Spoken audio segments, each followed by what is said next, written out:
Hi friends, good morning.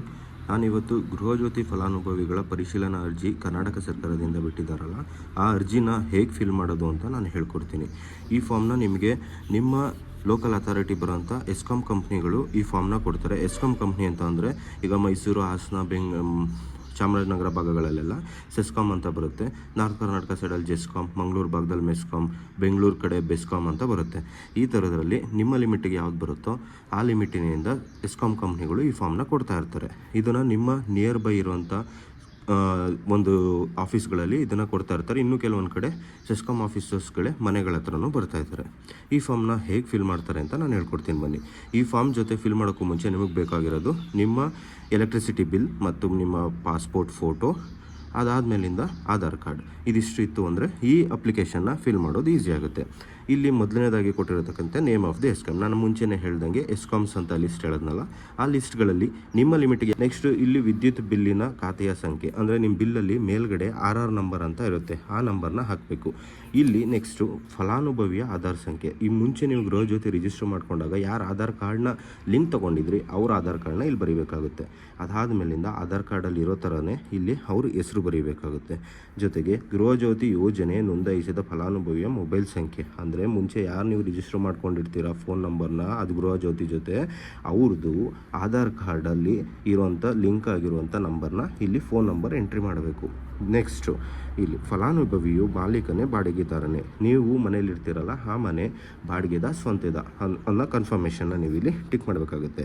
Owner ಆಗಿತ್ತು ಅಂದರೆ ಮಾಲೀಕಗೆ ಮಾಡಿ, ರೆಂಟಲ್ಲಿ ಇರ್ತೀವಿ ಅಂದರೆ ಬಾಡಿಗೆದಾರರಿಗೆ ಟಿಕ್ ಮಾಡಿ. ಅದಾದಮೇಲೆ ಫಲಾನುಭವಿಯು ಪಡಿತರ ಚೀಟಿ ಹೊಂದಿರುವ ಬಗ್ಗೆ ಮಾಹಿತಿ ಅಂದರೆ ನಿಮ್ಮ ಹತ್ರ ರೇಷನ್ ಕಾರ್ಡ್ ಇದೆಯಾ ಇಲ್ವಾ ಅನ್ನೋ ಕನ್ಫರ್ಮೇಷನ್ ಕೇಳ್ತಾ ಇದ್ದಾರೆ. ಇದರಲ್ಲಿ APL ಇದ್ದರೆ APL, BPL ಇದ್ದರೆ BPL, ಅಥವಾ ನಿಮ್ಮ ಹತ್ರ ಯಾವುದೇ ಕಾರ್ಡ್ ಇಲ್ಲ ಅಂತಂದರೆ ಯಾವುದೂ ಇಲ್ಲ ಅಂತ ಟಿಕ್ ಮಾಡಿ. ಇಲ್ಲಿ BPL ಕಾರ್ಡ್ ಹೊಂದಿದ್ದರೆ ಕಾರ್ಡ್ ಸಂಖ್ಯೆ ನಮೂದಿಸಿ ಅಂತ ಹೇಳಿದ್ದಾರೆ. ಈಗ APL ಇತ್ತು ಅಂತಂದರೆ ನೀವು ಕಾರ್ಡ್ ನಂಬರ್ ಬರೆಯೋ ಅವಶ್ಯಕತೆ ಇರುವುದಿಲ್ಲ. ಆದರೆ BPL ಕಾರ್ಡ್ ಇದೆ ಅಂತಂದರೆ ನೀವು ಇಲ್ಲಿ ಕಾರ್ಡ್ನ ನಂಬರ್ನ ಬರೀಬೇಕಾಗುತ್ತೆ. ಫಲಾನುಭವಿಯು ಕರ್ನಾಟಕ ರಾಜ್ಯದ ನೋಂದಾಯಿತ ಮತದಾರರೇ. ಈ ಸ್ಕೀಮ್ ವೋಟರ್ ID ಮೇಲಿಂದನೂ ಕನ್ಫರ್ಮ್ ಮಾಡ್ಕೊತಾ ಇದ್ದಾರೆ. ಸೊ ಇಲ್ಲಿ ಕರ್ನಾಟಕ ರಾಜ್ಯದ ನೋಂದಾಯಿತ ಮತದಾರರೇ ಅಂದರೆ ನೀವು ಇಲ್ಲಿ ವೋಟ್ ಹಾಕಿದ್ದೀರಾ, ವೋಟರ್ ID ಇದೆಯಾ ಅನ್ನೋ ಕನ್ಫರ್ಮ್ ಕೇಳ್ತಿದ್ದಾರೆ. ಇದೆ ಅಂದರೆ ಎಸ್ ಅಂತ ಬರೆದು ನಿಮ್ಮ ಕಾರ್ಡಲ್ಲಿರುವಂಥ ನಂಬರ್ನ, ಎಪಿಕ್ ನಂಬರ್ ಅಂತ ಇರುತ್ತೆ ವೋಟರ್ IDನಲ್ಲಿ, ಆ ನಂಬರ್ನ ಇಲ್ಲಿ ಬರೀರಿ.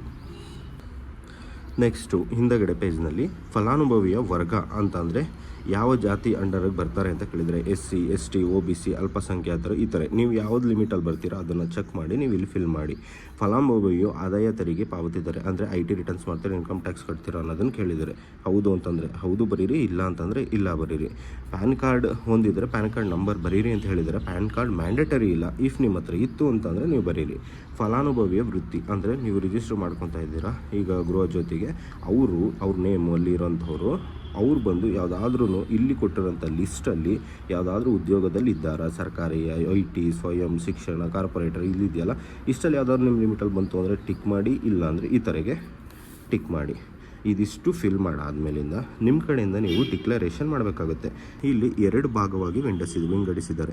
ಮೊದಲನೇ ಭಾಗ ಬಂದು ಮೇಲಿನ ID ಗೃಹ ಬಳಕೆ ಅಂದರೆ ನೀವು ರಿಜಿಸ್ಟರ್ ಮಾಡಿರೋಂಥ ಗೃಹಜ್ಯೋತಿ ಅಂಡರ್ ಸ್ಕೀಮಲ್ಲಿ ಮನೆಗೆ ಮಾತ್ರ ನಾವು ಕರೆಂಟ್ನ ಯೂಸ್ ಮಾಡ್ತಾ ಇದ್ದೀವಿ, ಅದಲ್ಲದೆ ಬೇರೆ ಯಾವುದಕ್ಕೂ ಯೂಸ್ ಮಾಡ್ತಾ ಇಲ್ಲ. ಇಫ್ ಇನ್ ಕೇಸ್ ನಾನು ಏನಾದರೂ ಇದನ್ನು ಬೇರೆದಕ್ಕೆ ನಾನು ಯೂಸ್ ಮಾಡ್ತಾ ಇದ್ದೀನಿ ಅಂದರೆ ಇದುವರೆಗೂ ನಾನು ತೊಗೊಂಡಿರೋ ಫ್ರೀ ಕರೆಂಟ್ ಜೊತೆ ಬಡ್ಡಿ ಸೇರಿಸಿ ನಾನು ಅದನ್ನು ಅಮೌಂಟ್ನ ಪೇ ಮಾಡ್ತೀನಿ ಅನ್ನೋದನ್ನು ಸೆಲ್ಫ್ ಡಿಕ್ಲರೇಷನ್ ಆಗಿ ಇಲ್ಲಿ ನೀವು ಸೈನ್ ಮಾಡಬೇಕಾಗುತ್ತೆ. ಇನ್ನು ಭಾಗ 2, ಈ ಭಾಗ 2 ಏನು ಅಂತಂದರೆ ನಾನು ಗೃಹಜ್ಯೋತಿನ ತಗೊಳ್ಳೋದಕ್ಕೆ ಇಷ್ಟ ಇಲ್ಲ, ಜೊತೆಗೆ ಗೃಹಜ್ಯೋತಿಯ ಸಮೀಕ್ಷೆಯಲ್ಲಿ ಭಾಗವಹಿಸಲು ನಾನು ಇಚ್ಛಿಸುವುದಿಲ್ಲ, ನನ್ನ ಮನೆಗೆ ನೀಡಿರುವ ವಿದ್ಯುತ್ ಸಂಪರ್ಕ ಗೃಹಜ್ಯೋತಿ ಯೋಜನೆಯ ಲಾಭವನ್ನು ಸ್ಥಗಿತಗೊಳಿಸಲು ನನ್ನ ಅಭ್ಯಂತರವಿರುವುದಿಲ್ಲ. ಅವರೇ ಗೃಹಜ್ಯೋತಿ ಸ್ಕೀಮ್ನ ಕಟ್ ಮಾಡಿದ್ರು ಕೂಡ ನಿಮ್ದು ಯಾವುದೇ ಥರದಂಥ ಅಭ್ಯಂತರ ಇಲ್ಲ ಅನ್ನೋದಕ್ಕೆ ಇಲ್ಲಿ ಸೈನ್ ಮಾಡಬೇಕಾಗುತ್ತೆ. ನೀವು ಸ್ಕೀಮ್ನ ತೊಗೊಬೇಕು ಅಂತ ಇದ್ದರೆ ಇಲ್ಲಿ ಓದಿ ಫಿಲ್ ಮಾಡಿ, ನಿಮಗಿದು ಯಾವುದು ಬೇಕಾಗಿಲ್ಲ ಅಂತಂದರೆ ಇಲ್ಲಿ ಸೆಲ್ಫ್ ಡಿಕ್ಲರೇಷನ್ ಇಲ್ಲಿ ಸೈನ್ ಮಾಡಿ.